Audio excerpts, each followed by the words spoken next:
My name is Lena. I am 33 years old. I live in a quiet apartment. My apartment is small but clean. I have one bedroom. I have a big window. The window looks at the street below. I like to watch people walk by. Early in the morning, there are not many people, but I still watch. I drink my coffee slowly. I stand by that window. I think about my life. My life has not been easy, but I am still here. I am still standing. I am not a loud person. I am quiet. I like books. I like long walks in the evening. I like cooking new food on Sunday afternoons. My friends say I am calm. They say I am steady. I think I am just careful. I do not make fast decisions. I think before I speak. I watch before I judge. I feel things deeply, but I do not always show it. This is how I am. This is how I have always been. I grew up in a small city. My mother was a teacher. My father repaired machines in a factory. We were not rich, but we were comfortable. We had a small house with a garden. My mother grew tomatoes in the garden every summer. In the evening, she watered them carefully. I used to help her. I would carry the watering can. It was heavy. My arms were thin, but I did not complain. I liked working beside her. I liked the smell of the garden in the evening. I was a quiet child. I had few friends at school, 2 or 3. I was happy with that. I did not need a crowd. I needed real people. I was always like that. Even as a child, I could tell the difference between a real person and someone pretending. I was always watching, always noticing small things. This skill has served me well. And one time, it saved me.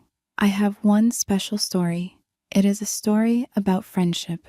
It is a story about trust. It is also a story about pain. But it is also a story about becoming stronger. I will tell you this story now. I hope it helps you. I hope it makes you think. Her name was Sarah. Sarah was my best friend. We met when I was 18 years old. We were in university together. We sat next to each other in English class. She had dark red hair cut to her shoulders. She had green eyes. She smiled a lot. Her smile was wide and warm. She had a loud laugh. I liked her laugh from the first day. It was honest. It made the whole room feel lighter. She was the kind of person who makes any place feel less lonely. I thought she was kind. I thought she was honest. I was wrong, but I did not know that yet. On the first day we met, it was raining hard. Cold November rain. I had no umbrella. Sarah had a big yellow umbrella. She looked at me, standing in the doorway, getting wet, and she walked over. She held the umbrella out and said, "Come under here." I said, "Thank you." She said, "Where are you going after class?" I said, "The library." She said, "Me too." We walked together. We talked the whole way. We talked about our families. We talked about our dreams. We talked about what we wanted to do with our lives. She wanted to work in communications. She wanted to talk to people and build things with words. I wanted to be a designer. I wanted to make beautiful things with my hands. She said, "That is perfect for you." She said, "You have an artist's eyes." I felt happy when she said that. I felt seen. That first conversation was 3 hours long. We did not notice the time. We became close very fast. We studied together every day. We cooked dinner together on weekends. We went to the market together on Sunday mornings. We told each other everything. She knew my secrets. I knew her secrets. I knew she was scared of her father. He was a strict man. He never said he was proud of her. I knew that hurt her deeply. I knew she had failed her first exam and cried for 2 days alone in her room. She knew I had a first love who did not love me back. She knew I waited for messages that never came. She knew I cried about it and then stopped and moved on. These were our private things, our trust things, the things you only share with one person. We called each other every night before sleeping. We said, "Good night, sister," because that is what we were to each other. Sisters, not by blood, but by choice. In 15 years, I do not think there was a single important moment I did not share with Sarah first. She was always first. She was always the one I reached for. She was the first person I called when I got my first job. She was the first person I called when my grandmother died. She was the first person I wanted near me, always. After university, we both found jobs in the same city. This felt like a sign, a good sign. I started working at a small design company. I drew pictures and patterns for clothing. I was good at this work. I loved it deeply. Every morning I woke up wanting to go. Not many people can say that. Sarah started working at a marketing office. She talked to clients. She presented ideas. She sold things with words and personality. She was good at it. She was charming. People liked her immediately. They trusted her quickly. She had that gift, the gift of making people feel comfortable and important. In those university years, Sarah and I did everything together. We studied for exams at the same table until midnight. We failed some and passed some and helped each other through both. We cooked bad food together and laughed about it. We went to concerts with no money and stood at the back. We took a train to the coast one weekend with $40 between us. We slept on the beach because we could not afford a room. We watched the sun come up over the water. It was the most beautiful thing I had ever seen. Sarah put her head on my shoulder. She said, "I am glad we are friends." I said, "Me too." The sun was orange and enormous, and the whole sea was light. That weekend stays with me. It always will. Those years were the good years. We were young. We were free. We worked hard during the week. On Friday evenings, we met at our favorite small restaurant. It was a place with wooden tables and orange lights and a smell of garlic and warm bread. We sat at the same corner table every time. We ordered the same things every time: tomato soup and bread, lemon tea, sometimes a small dessert if the week was good. We talked about work. We talked about life. We laughed a lot in those evenings. We were happy, real happy, not the kind you perform, the kind you feel in your chest that makes the whole evening warm. When I was sad, Sarah came. She brought food. She sat with me on the floor. She did not try to fix everything. She just stayed. That is an important thing, staying. Not everyone knows how to stay when things are hard. Most people stay when things are easy. Sarah stayed when things were hard, or I believed she did. When Sarah was scared, I listened for hours without interrupting. When she had a bad day at work, I sat on the phone until she felt better. When she had a fight with her mother, I took her for a long walk and let her talk and did not judge. That is what friendship is: being there, staying, not leaving when the other person needs you most. There was one year that was very hard for me. I was 28. My mother became very sick. It happened quickly. One week she was fine, and the next week she was in the hospital. The doctors said it was her heart. She needed an operation. For 3 weeks, I did not sleep properly. I did not eat properly. I went to the hospital every day after work. I sat with my mother. I held her hand. I talked to her about ordinary things, about the garden, about the tomatoes she would grow in summer. I wanted her to hear normal things. I wanted her to know life was still there, waiting for her. During those 3 weeks, Sarah came to the hospital with me 4 times. She brought food for me.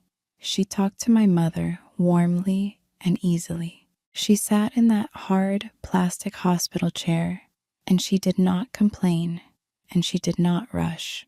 When my mother had her operation, Sarah came and sat with me in the waiting room for 5 hours.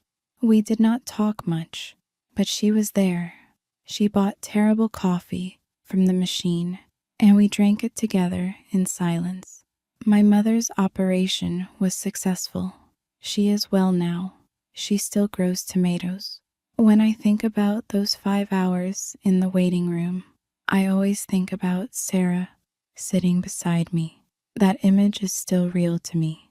That moment was real, even knowing what I know now. That moment was real.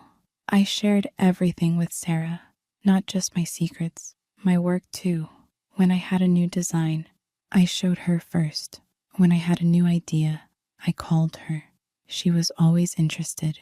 She always asked questions. She leaned in. She said, "Tell me more about that." She said, "That is fascinating." She said, "I love how your mind works." I felt proud when she said these things. I felt understood. I felt like my ideas had value, like they mattered, like I mattered. Then things began to change, slowly. So slowly I did not notice at first. It started with a small thing. I was working on a new design concept, a pattern based on old village textiles, geometric shapes with bright colors. I was very excited about it. I told Sarah everything. I showed her my sketches. I explained my research into the history of these patterns. I told her the colors I was choosing and why. I told her which market I was thinking about. I was open, completely open, as I always was. Sarah listened carefully. She asked many questions. Her eyes were bright and interested. She said, "This is your best idea yet. This is going to be something very special." 2 weeks later, I was in a meeting at work. A colleague was presenting a concept. The concept was about village textile patterns, geometric shapes, bright colors, the same target market, the same approach, the same language I had used. I sat very still in my chair. I looked at my colleague. I listened to every word.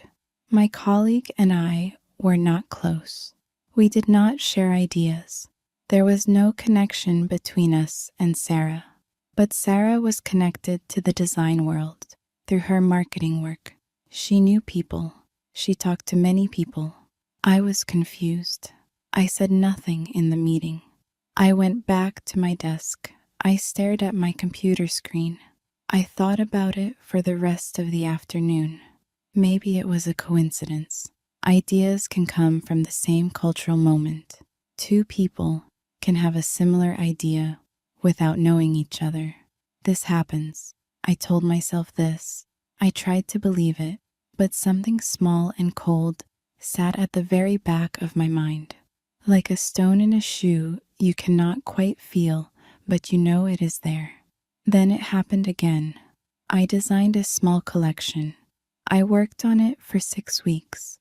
I worked on it every evening after dinner, at the kitchen table with good light. I worked on it on weekends. I put my heart into it, every piece. When it was finished, I was proud in a deep, quiet way. I showed Sarah. I showed her the full collection, every piece, every fabric sample. I explained the thinking behind each design. She looked at everything carefully. She touched the fabrics. She turned pieces over. She said, "Lena, this is extraordinary. You have to submit this. You have to show this to people. You have to send this to competitions." I felt so happy I could not speak for a moment. I felt full of something warm and bright. 2 months later, I was sitting in a dentist's waiting room. I picked up a fashion magazine from the table. I was bored. I opened it. I turned pages. I stopped. A fashion spread. A designer from another city. A young woman with a short haircut and a confident expression. Her collection. I looked at it.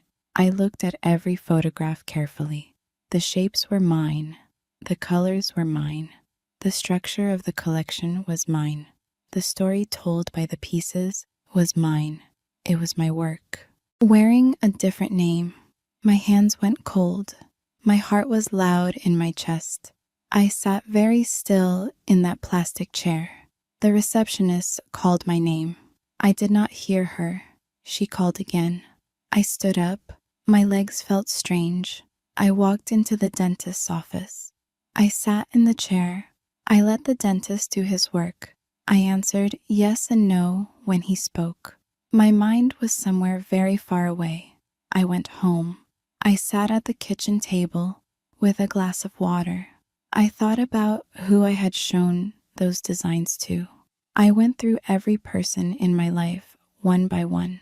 My colleagues at work had not seen the complete collection. My cousin Maria had seen 2 pieces. My mother had seen nothing. There was one person who had seen the full collection with all my explanations. Sarah, only Sarah. I sat with that knowledge for a long time. I did not cry. I was not ready to cry yet. I was in the thinking stage, the slow, careful, fact-collecting stage. I drank my water. I ate a little bread. I went to bed. I stared at the ceiling for 2 hours. Then I slept. The next morning, I started to look back, not with my feelings, with my eyes, carefully, like someone reading a document for the second time looking for something they missed. I went through 15 years of memories, the colleague with the textile concept, the magazine with my collection, but also smaller things, a professional connection I had introduced Sarah to, who later gave Sarah a major contract without including me, a business event I had told Sarah about enthusiastically, where Sarah went and met important people and never mentioned it to me, a recommendation letter I had written for Sarah for a program she wanted to join, which she used without telling me until after. Small things, things I had not noticed at the time, things I had excused, things I had chosen not to see, because you do not want to see these things about the person you love most. I thought about a specific moment, a moment from 2 years earlier. Sarah had applied for a large marketing contract. It was the biggest opportunity of her career at that point. She was nervous for 2 months. She asked me to help her prepare her presentation. I spent 3 weekends helping her. I organized her ideas. I helped her design the visual slides. I reviewed her language. I gave her feedback every time. I stayed up late with her on the phone the night before her presentation. She said, "I could not do this without you." She was chosen for the contract. It was a great day for her. She called me from the street, shouting. I could hear traffic and her laughing. I was happy for her, genuinely. That is what I felt, genuine happiness, because her success felt like our success. That is what real friendship feels like. Her success belonged to both of us.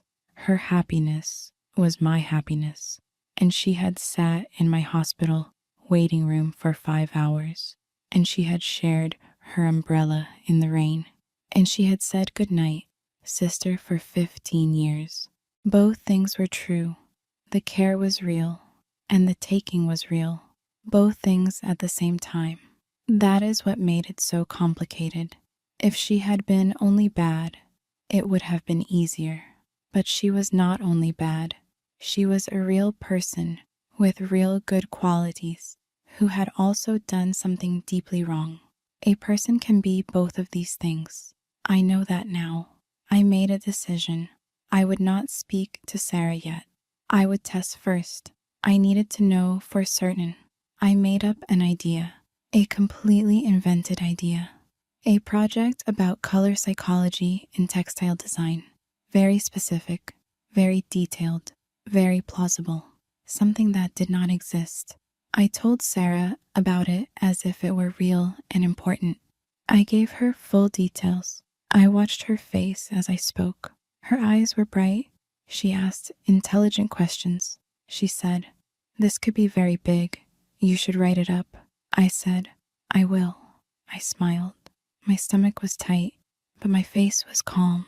5 weeks later, a woman I knew slightly sent me a message. She said, "Have you seen this?"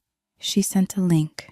There was a project announcement from a communications firm about color psychology in textile design.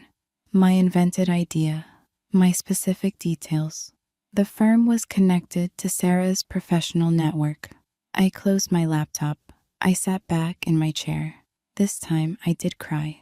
Not for long, a few minutes, quietly, into a piece of tissue at my kitchen table. Then I stopped. I dried my eyes. I made tea. I held the warm cup. I thought. I called my cousin Maria. Maria works in law. She is practical and calm. She never tells me what I want to hear. She tells me what is true. I told her everything, all 15 years, all the incidents, the test, the link, everything. Maria was quiet for a long time. Then she said, "What do you want to do?" I said, "I want to be free of this." She said, "Then be free. You do not need a confession. You do not need her to admit it. You just need to stop giving her access." I said, "Is it really that simple?" She said, "It is not simple, but it is that clear." I began to pull back. Slowly, calmly, I became busy. I answered Sarah's messages with short answers. I said I had a lot of work. I was tired. I did not lie. Both things were true. But I was also choosing to create distance. The Friday dinners stopped. The phone calls stopped. The good night, sister stopped. I stopped sharing ideas. I stopped being the open book I had always been. I closed my pages one by one. Sarah noticed. She sent longer messages. She called more. She asked, "Are you okay? Are we okay?" I kept my answers short. "Yes, fine, just busy." 3 months later, she sent a very long message. She said she missed me. She said she felt something was wrong. She said she was scared. She asked me to please tell her if she had done something. I read it many times. The next morning, I wrote back 6 sentences. I said, "I am not going to fight with you, Sarah. I am not going to give you a list. But I want you to know one thing. I found out about the designs. I know about the ideas. I know." That was all. Sarah replied with a very long message. Apologies, explanations, reasons. She said she was sorry many times. She said she had made terrible mistakes. She said she did not mean to hurt me. She said she loved me. She used many soft words. Some sounded real. Some sounded like words chosen to make me stay. I read everything. Then I waited 3 days. Then I wrote back. I said, "I understand some of what you said. Understanding is not the same as forgetting. I think space is better for both of us now. Take care of yourself, Sarah. I wish you well. Truly." That was my last message to her. She wrote a few more times. I read them. I did not reply, not out of cruelty, out of clarity. Some doors need to be closed, not slammed, just gently, quietly, firmly closed. Then you walk forward, not back. The months after were hard. 15 years leaves a large space. The person you called first, the orange restaurant, the Friday soup, all of it gone. The space was large and quiet, but it was also clean. There was no more unease, no more small noticing, no more pushing down a cold feeling. The air was lighter. Even in the grief, there was relief. Even in the sadness, there was freedom. And I held on to the freedom. In the first months without Sarah, I noticed the small absences more than the big ones. Not the obvious things, the small daily things. Who do I call when something small but good happens. When I cook something new and it tastes right, when I see a beautiful coat in a shop window. These small moments used to go to Sarah. Now they went nowhere. They just happened and passed without being shared. That is a particular loneliness, not dramatic, just quiet and constant. Like a small leak you keep finding water from. I started writing things down, not for anyone, for myself. I wrote in a small notebook. I wrote about my day, about what I saw, about what I made, about what I thought. It helped. It gave the small moments somewhere to go. I still do this. I have 7 notebooks now on a shelf above my desk. One day I might read them all again, or I might not. The writing was the point, not the keeping. I took a textile class. I met Petra. She was 50 years old, with gray hair and bright eyes. She laughed with her whole body. She shared ideas freely and celebrated others without jealousy. I liked her immediately. She reminded me that good people exist, that honesty exists, that friendship can be simple and safe. Petra and I became friends slowly. Not fast like Sarah and I did. Slowly, carefully. One dinner became 2. 2 became a monthly habit, then a weekly one. We talked about our work and our families and our favorite foods and the most boring conversations we had ever been part of. We laughed easily. She never asked for anything from me except my company. I never asked for anything from her except hers. It was restful. It was honest. It was exactly what I needed to remember that friendship could be simple. One evening, Petra said to me, "You work very hard." I said, "I like to work." She said, "I know, but do you give yourself time to be bad at things?" I asked what she meant. She said, "I try to do one thing every month that I am not good at yet." She said, "It stops me from being too careful." I liked that idea. I thought about what I was too careful about. I was too careful about showing my work to people, too careful about trusting, too careful about being seen. I decided to be less careful, just a little, just enough to let the work breathe. I started a new collection, alone, in my kitchen, on weekends. I told no one. I worked quietly. I put everything in, all the loss, all the grief, all the clarity, all the freedom, the orange evening light, the clean, empty mornings. All of it went into the work. When the collection was ready, I showed it to a boutique owner named Hannah. She was serious. She examined every piece without smiling. Then she said, 25 pieces, 2 months. Can you do it? I said, yes. 25 pieces sold in 9 days. Hannah called me on the 10th day. She said, again? I said, again, and again after that. My name began to travel quietly, from one person to the next. Real work, honest work, fully mine. The second collection was bigger, 40 pieces. Hannah took them all. The third collection I showed to 2 boutiques. Both of them said yes. My name started appearing in small articles, a design blog, a local magazine, a short interview where someone asked, "What is your inspiration?" I thought about it carefully. I said, clarity, the feeling of knowing something clearly and making something from that knowing. The interviewer nodded and wrote it down. I think that was the most honest thing I have ever said about my work. I am not famous, I am not rich, but I am free. Every idea in my work is mine. Every line, every color, mine. I know how to protect it now. I date everything. I document my process. I share only with the right people.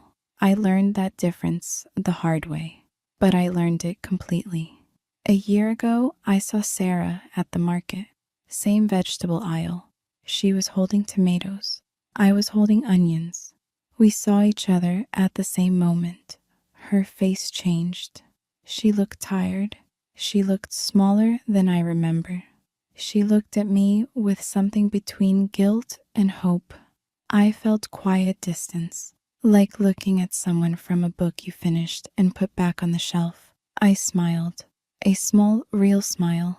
Not warm, not cold, just human. She smiled back carefully. She opened her mouth slightly. I had already moved to the next aisle. I bought my vegetables. I walked to the bus stop. I went home. I made soup. I sat by my window. I thought about her a little while, just a little. I hope she is well. I hope she found a way to be more honest with herself. Dishonesty is heavy. I think it becomes heavier every year you carry it. I do not wish that weight on anyone, not even someone who hurt me. But I do not wish to share my life with her anymore. And that is allowed. You are allowed to love someone and still choose peace over that person. You are allowed to grieve and still close the door. You are allowed to wish someone well from a very great distance.